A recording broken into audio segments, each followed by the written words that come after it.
Okay, I'd like to say that I've gained weight and I've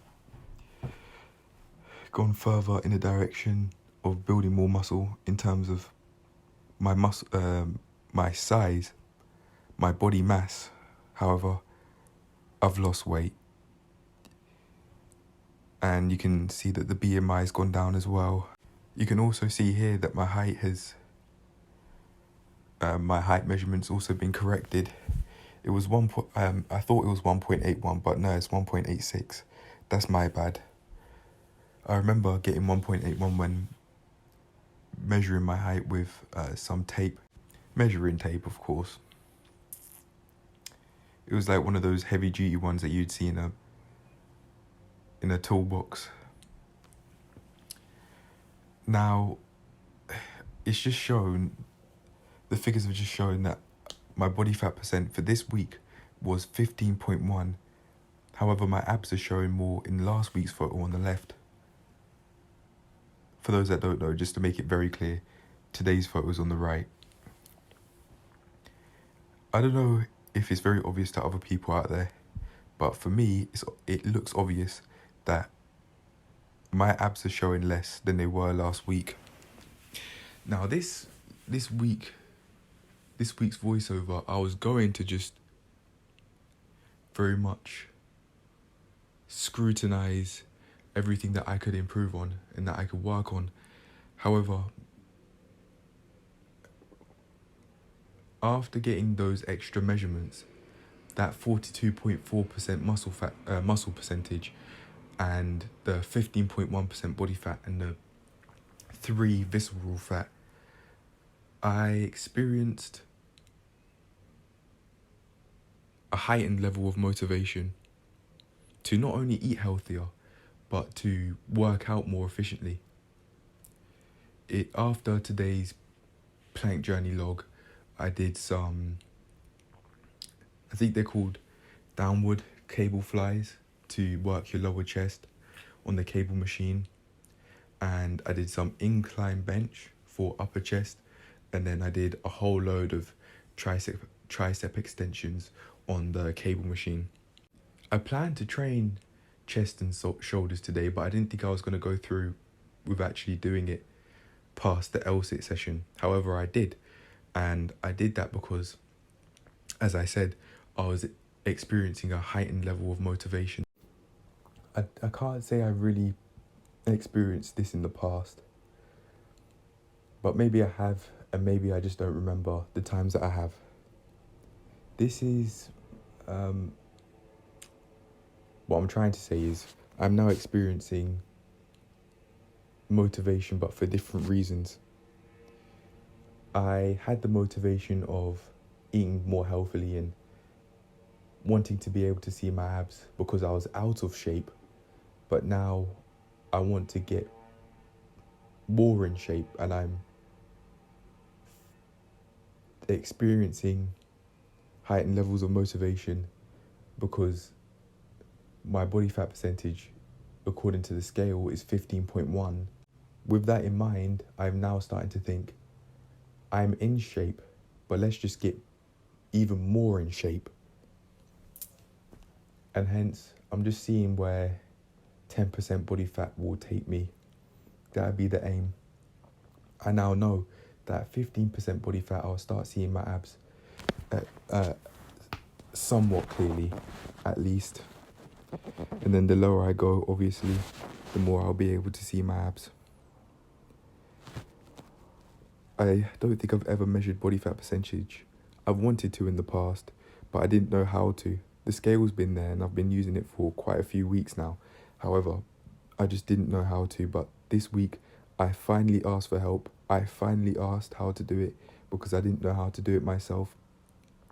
One person that doesn't work there, that goes to the gym, we were having a conversation, and this person was saying to me that you may have to take your socks off in order to do the body fat measurement. And yeah, that person was right. So Harrison helped me. He set me up with all of the measurements and put the details in. The fact that I'm male, 20, and 1.86 1.86 meters tall, or 186 centimeters. And yeah, I am now seeing that my body fat percentage is 15.1 and my BMI is over 20, is less than 21. By if it goes to 18 and a half, or if it gets any lower than this, then I would start going into the underweight class, and that absolutely is not where I plan to head. I plan to increase my muscle percentage and then just see where that takes me, see how much bigger I'll get by using the muscle mass percentage, I've called it. I don't know if it's actually called muscle mass percentage, but it's certainly called muscle percentage for sure. I just want to keep on increasing this and see if I keep on putting more size on, visible amounts of size, and if this means that I put on a lot, my shirts feel fit better, and I basically fill out my t-shirts just like how I want to by following my want to increase my muscle percentage. We'll see how it goes. I'll just keep on looking and keep on making reviews. But I'll tell you what though, I'm certainly experiencing more motivation because of all of these extra details, and I'll certainly be measuring these extra details every Friday from now on. When I'm in the gym, I'm not only going to focus on L-sits, but I'll more importantly be focusing on increasing my muscle percentage and doing it in a healthy way. Always warming up for my before starting the main session, doing the main session and doing it effectively, and also cooling down. I didn't cool down or really warm up for today's plank journey log, but it's certainly something that I can work on, and I think I will, now that I have a very specific aim in mind. And that aim in mind right now is to increase my muscle percentage to 45% and work on just increasing it by 5% and use those 5% increases as checkpoints rather than an end goal. If I can increase my muscle percentage past 60%, then that's fine. However, right now I'm just taking it in small chunks of 5. But before I do, I'm going to take it in a small 2.5% chunk. Then from there, I'll work on increasing my muscle percentage by 5%. When I get to 45, then it will be 50. From where I am now is 2.6. And then from there, it will just be 5%. More and more as the weeks and months progress. I don't know how high muscle percentage can actually go, but I'm not trying to make it go to 100%. That absolutely, in my opinion, is not realistic. You cannot be 100% muscle. Otherwise, you just be muscle tissue. There won't be any fat, there won't be any skin, maybe not even any bones. I don't know how high it can go, but we'll see. We'll see. I'll know what I like when I see it. But for now, I'm just working on increasing my muscle percentage. Now, let's talk about my eating habits. Earlier in the video, I said that I really do want to focus on... Earlier on in the video, I remember saying that I experienced a heightened level of motivation after this week, after getting those extra measurements, and I now want to work on improving my nutrition in just really every aspect of my life more than ever, especially my physical, the physical side of things. What I eat, how I train, how much I train, that sort of thing. But yesterday I had a whole load of digestives. I actually finished off the pack. I didn't have every single digestive, no, but it doesn't really matter to me because I had many of them. I had many chocolate digestives, and then I had many wafer caramel bars, chocolate wafer thin bars, which have a bit of caramel in them. I don't want to have this anymore. And I know that in order for me to not have takeaway, what I've had to do is I've had to build hatred. This isn't something that I purposefully did in order to stop eating takeaway. However, this is what has happened, and I may have to build that same level of hatred for the sweets. And I think I don't mind. I don't mind building hatred for sweets that I'd impulsively eat.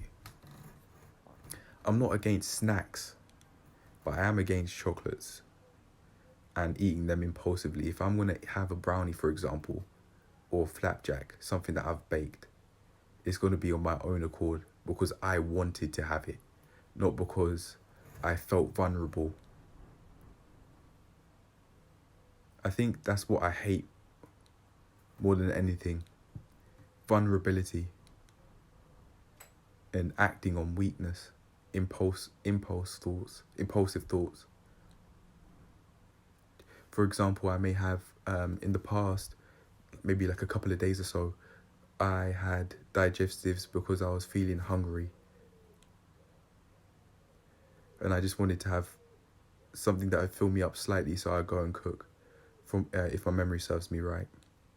But ideally, I eat a lot more healthily, and I think that'll absolutely be possible because I have this motivation and I just want to get more and more in shape. I'm in shape now, I just want to get more in shape.